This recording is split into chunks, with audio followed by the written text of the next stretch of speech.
You can find this in the Effects panel.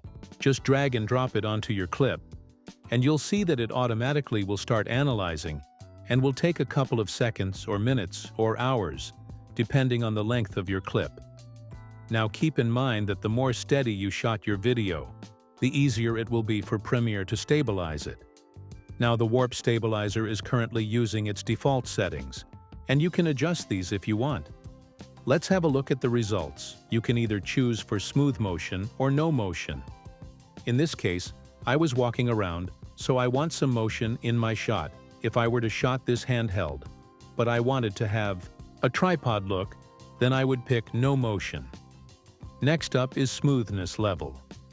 There's actually no specific level that is right, so you kind of need to play around with it to get your desired look. If you click on Methods, you'll see 4 different methods that your video clip can be stabilized to. The warp stabilizer will use this subspace warp as default, and this is actually the best one to use. This method indicates that it will use the position, scale, rotation, and perspective all together to stabilize your footage. You can play around with the other methods, but each step down removes one of the other elements. Position only gives you one-dimensional stabilization, while the subspace warp will give you a 4-dimensional stabilization.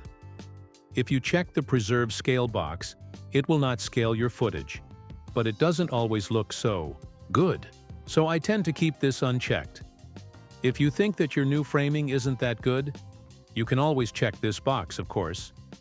A tip that I can give you is to always shoot a little bit wider, so that it doesn't really matter when your footage is a bit scaled by the warp stabilizer. And next up is framing. It gives